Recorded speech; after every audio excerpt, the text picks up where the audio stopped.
Stretli sme sa tu v zložení Tomáš Beliak, Jožko Klinovský, projekt ZPIS a toto video by malo byť troška natočené k agilným technikám, respektíve k projektu transformácia ASECO a jeho projektov na agilné techniky. Možno úvodom pre ostatných skúste nám povedať niečo o projekte, na ktorom ste a čo vlastne tam robíte. Takže začnem ja. Projekt VŠZP je projekt zdravotného poistného informačného systému pre najväčšiu zdravotnú poistenie na Slovensku. Robíme tam kompletnú podporu všetkých hlavných činností poisťovne, tak na strane výberu poistného a tak na strane úhrad za zdravotnú starostlivosť a podporu saldokontnej evidencie a agregovania údajov do SAPu, ako do účtovníctva. Dôležitá, akože, čo je na tom projekte dôležité, je veľký dopad legislatívnych zmien, časté nejaké zmeny v projekte, kritické termíny a tlak zákazníka na rýchle dodávanie úprav, oprav, rôznych drobných, väčších, menších zmien. Moja rola na projekte v súčasnosti je projektový manažér. V zmysle agile transformácie, o ktorej sa budeme rozprávať, je to vlastne hlavný product owner. Jožko? No, náš tím, v podstate, ktorý robí na tomto produkte ako celom, je dosť veľký a je distribuovaný po celom Slovensku. Košice, Bratislava, Bystrica, Lučenec, dokonca aj Trenčín. To znamená, robíme na veciach, ktoré musíme dosť často spolu komunikovať. Tie týmy musia dosť často byť synchronizované v rôznych veciach. To znamená, nevyvíjame len samotný jeden produkt, ale skladá sa z viacerých častí, ktoré v nejakom zmysle spolu súvisia. Tu budeme sa rozprávať ďalej o Agile, aký bude mať prínos v tomto, ale... Tvoja rola ešte? Moja rola, ja som vedúci úseku tohto nášho týmu celého, 30 členného. A z pohľadu Agile som niečo ako Scrum Master, respektíve zastrešovanie nejaká koordinácia Scrumových masterov, čiže Scrum of Scrum. Niečo takéto. Dobre, skúsme teraz prejsť druhej časti, ktorá sa týka veľmi, respektíve primárne agilných techník ako takých. Hej? Nemusíme hovoriť o Scrume alebo Agile. Kedy ste sa s tým prvýkrát stretli?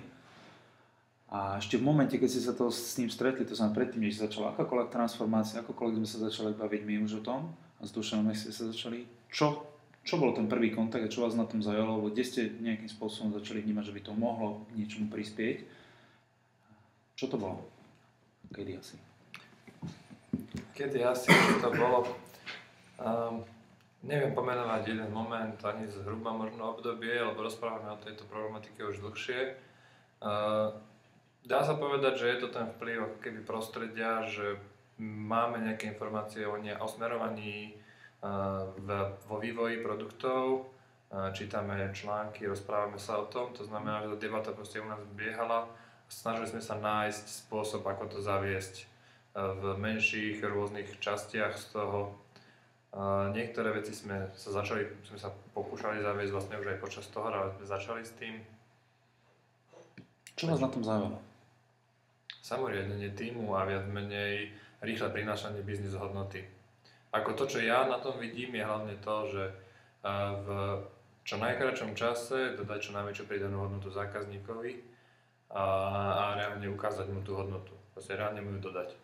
To, čo pri štandardných procesoch, keď máme nastavený ako keby waterfall systém, je, že až na konci nejakého, čo môže byť dlhý beh, je výsledok, ktorý je prezentovateľný a odovzdateľný, alebo môže to tak byť nastavené, tak tu je to zamerané na to, že čím skôr a v krátkych cykloch tú hodnotu prinášať.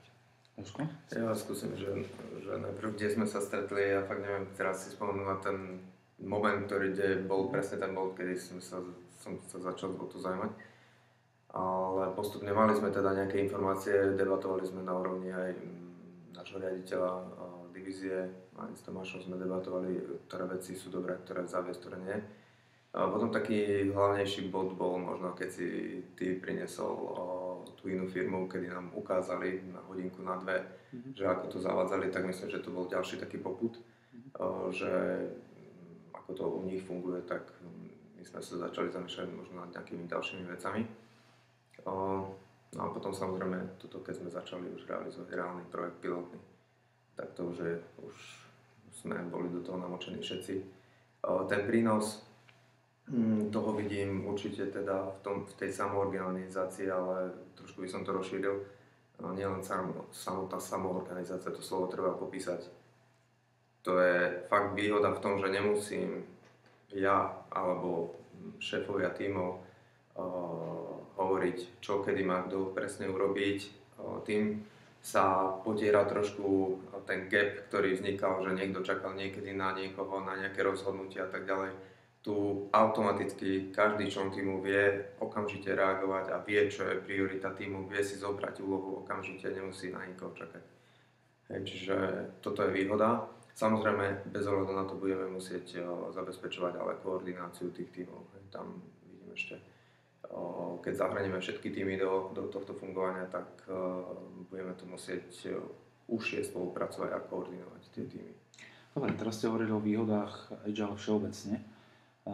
Skúsme ešte predtým, než prejdeme na konkrétny váš projekt a čo sa zatiaľ udialo, skúsme dve skupiny pomenovať. Skupina zákazník, alebo zákazníci, alebo ľudia u zákazníka, skupina management. Každý z toho má samozrejme nejaké očakávania, ale skúste možno vy vašimi slovami, čo podľa vás to môže mať prínos pre jednu alebo druhú skupinu. Pre zákazníka, nechcem sa opakovať, ale reálne to, čo my chceme tým dosiahnuť, je viditeľnosť. To, čo sme mali problém a máme, je, že zákazníci to je oveľa väčší buffer požiadaviek ako to, čo dodáme v nejakom čase a tí ľudia sú ako keby nespokojní s tým, že nedostávajú to, čo chcú dostať, to, čo zadali. Na tej strane druhej, u zákazníka teda, je takisto problém so synchronizáciou priorit. To znamená, že my máme nejakých 7 priorít rôznych, ktoré sú akože rovnako veľké a rozhodujeme sami.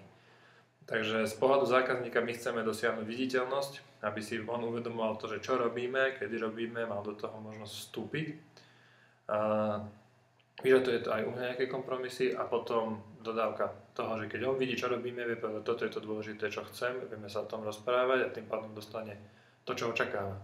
Nie je to, že stávali sa nám situácie, že v auguste povedal, že je niečo priorita, zazmluvnilo sa to, robilo sa na tom a v čase dodávky už boli úplne iné priority a tieto veci sa dobiehali, lebo proste boli nastavené a možno sa tie priority mohli preorientovať. Keď sme ešte u toho zákazníka, Jožko? Zákazník, presne tá viditeľnosť, ja to dlhšie hovorím, že zákazník by mal rozhodovať o tom, čo chce prioritne. A je trošku neštandardný asi ten náš zákazník, že není naučený o tom rozhodovať, necháva to na nás a potom sa hnevá na nás, keď niečo dodáme v inej priorite, ako si on predstavoval.